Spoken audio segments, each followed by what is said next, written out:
Il y a pas longtemps, je suis allé voir le film Minecraft qui est sorti récemment au cinéma, et ça m'a donné une idée de vidéo qui est tout simplement de présenter le personnage le plus iconique du jeu vidéo. Je parle bien sûr de Steve, un personnage qui a bercé notre enfance. Je suis Seyor, et aujourd'hui on s'attaque à une icône du jeu vidéo. Avant de commencer, voici une petite introduction de ce qu'est Minecraft, pour les gens qui ne connaissent pas.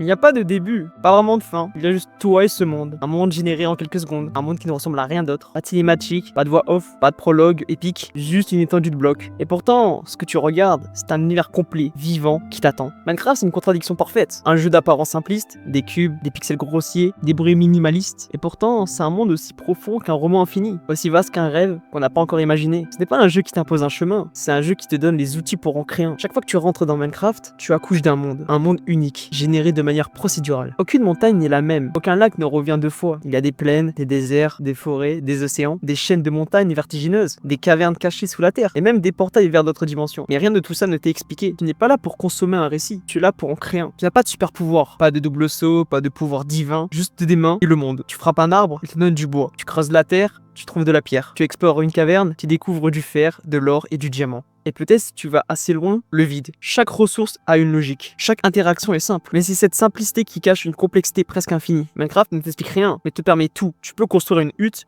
ou une ville entière suspendue dans le ciel. Tu peux élever des animaux, créer des circuits complexes avec de la redstone, automatiser la récolte de tes cultures. Tu peux recréer Paris, l'étoile noire, une horloge fonctionnelle, ou juste passer ta journée à pêcher en silence. Et rien, à aucun moment, ne vient t'en empêcher. Mais le monde n'est pas vide. Il y a la nuit. Et elle vient avec des monstres. Zombies, squelettes, araignées, creepers. Pas d'intelligence supérieure, pas de stratégie élaborée, mais une présence constante qui te rappelle que ce monde bien couvert à ses règles, il faut manger, il faut dormir et il faut survivre. Tu peux jouer sans ennemis en mode créatif, mais si tu choisis la survie, alors chaque coucher du soleil devient une course contre la montre. Minecraft n'a pas de tutoriel, pas de quête principale, pas de guide, et c'est exactement pour ça que tu apprends. Tu expérimentes, tu explores, tu échoues, tu essayes de fabriquer un objet, tu testes, tu construis une maison, elle s'écroule, tu la refais, tu meurs dans le nether et tu recommences encore et encore. Minecraft est un professeur silencieux, il ne parle jamais mais il t'apprend tout. Il n'y a pas de texte, pas de lore imposé, mais le monde en contient un subtil, disséminé à travers les détails. Qui a bâti des temples du désert? Pourquoi ces ruines sous-marines? Que fait cet œil qui ouvre un portail vers une dimension cauchemardesque? Tu peux tout ignorer ou tout chercher. Minecraft t'invite à construire ton récit, littéralement et symboliquement.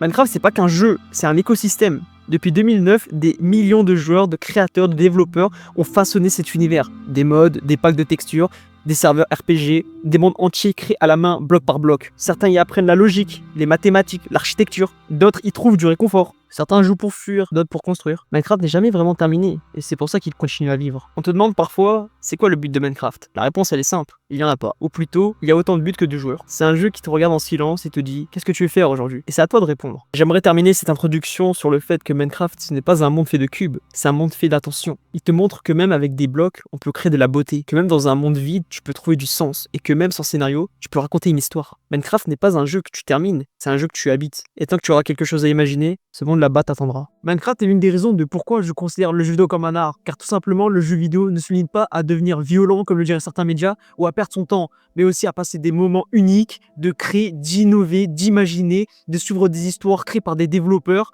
Bref, c'est un moment de partage et le jeu vidéo représente littéralement là à l'état brut. Maintenant qu'on a introduit l'univers de Minecraft, on va s'intéresser au sujet initial de la vidéo qui est tout simplement Steve et ses origines. Alors je me suis renseigné sur le wiki fandom de Minecraft et je suis tombé sur ça, qui je trouve est super intéressant. Bien avant de devenir l'icône que l'on connaît, Steve a été en réalité une ancienne créature humanoïde, intégrée à Minecraft pendant la phase de développement initial du jeu. À l'époque, Steve n'était pas encore le genre qu'on contrôle aujourd'hui. Il servait de modèle de test et devait à l'origine être le skin de base, mais avec un chapeau de mineur et une texture différente. Le design a été imaginé par Doc, un ancien artiste de l'équipe Minecraft. Il est aussi à l'origine de 3 autres créatures mystérieuses, Renette, Beast Boy et Steve Noir. Malheureusement, à son départ, tous ces personnages ont été supprimés du jeu, emportant avec eux une part oubliée de Minecraft. Et voilà tout ce qu'on sait sur le lore officiel de Steve. Mais si c'est devenu une icône, c'est pas pour rien, car dans l'imaginaire collectif, Steve est bien plus grand. Et on va voir ça tout de suite. Il s'appelle Steve, il ne parle pas, il ne pleure pas, il ne rit pas non plus. Et pourtant, il est sans doute le héros le plus universel que le jeu vidéo n'ait jamais connu. Pas de cicatrice légendaire, pas de tragédie fondatrice, pas de voix grave ni de punchline culte. Steve commence là où tu commences, dans le silence. Il est là, il existe, et il attend que tu lui donnes une direction. Car Steve, c'est toi, ou plutôt c'est ce que tu veux devenir. Steve n'a pas d'histoire, pas de passé, pas d'objectif personnel, mais ce n'est pas un oubli, c'est un choix. Steve n'a pas besoin d'histoire parce que c'est toi qui vas lui faire écrire. Tu peux le faire construire une ferme tranquille, ou le jeter seul dans les profondeurs du Nether. Tu peux le faire fuir les monstres, ou les affronter torche à la main, sans aucune armure. Il est neutre, silencieux, transparent. C'est justement pour ça qu'il devient universel. Il est l'avatar du joueur dans son sens le plus pur, un reflet, un miroir. Pas une marionnette, une extension de ton esprit. Steve, c'est le premier homme, mais aussi le premier architecte. Il ne reçoit pas le monde, il le façonne. Bloc après bloc, il change ce qu'il existe. Il transforme l'environnement. Il coupe un arbre et construit une maison. Il creuse une montagne et bâtit un château. Il ne fait pas ça pour la gloire. Il n'a pas de public, pas de quête qui lui dit bravo. Il construit par volonté, par besoin, par rêve. C'est l'acte créateur à l'état brut. Une brique après l'autre, avec patience, ingéniosité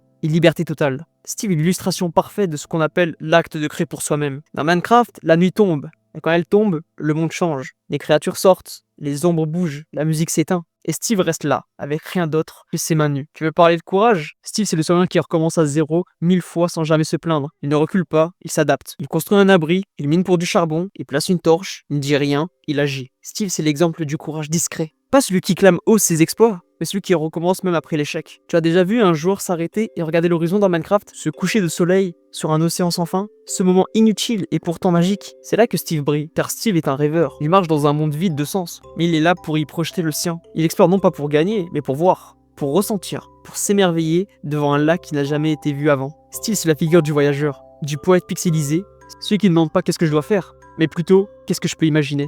On croit souvent que Steve est juste un skin, un modèle en 3D qui est rigide et cubique, mais il est bien plus que ça. Il est la représentation vivante de la créativité du joueur. Tu veux faire une cathédrale volante, un ordinateur fonctionnel, une ville post-apocalyptique, un système de défense automatisé avec redstone et piston, Steve peut le faire. Tout, parce qu'il n'a aucune limite. Et là, Minecraft devient plus qu'un jeu. Il devient une métaphore de l'esprit humain. Steve n'est pas un personnage, c'est une idée. Steve n'a jamais changé depuis le 2009. Son design est presque identique. Et ça aussi, c'est symbolique. Dans un monde où tout évolue vite, où les personnages sont constamment réinventés, relookés, modifiés pour plaire, Steve, lui, reste simple, humble, brut. Et dans cette constance, il devient une légende. Pas parce qu'il impose, mais parce qu'il inspire. Il est connu par des millions, utilisé par des enfants, des artistes, des professeurs. Il traverse les âges, les styles, les modes, parce qu'il appartient à tout le monde. Steve, au fond, ce n'est pas qu'un personnage, c'est une philosophie. Il est ce que le joueur décide d'être. Il ne commande rien, mais il change tout. Il ne parle pas, il te rappelle que tu n'as pas besoin d'être un héros pour faire quelque chose d'extraordinaire. Tu as juste besoin d'agir, de créer, de rêver. Dans un monde où il n'y a rien, Steve peut tout. Il n'a pas de voix, mais il s'exprime à l'infini. Il n'a pas d'histoire, mais chaque jour lui en offre une. Il n'a pas de visage expressif, mais il reflète toutes les émotions. Steve est le pionnier,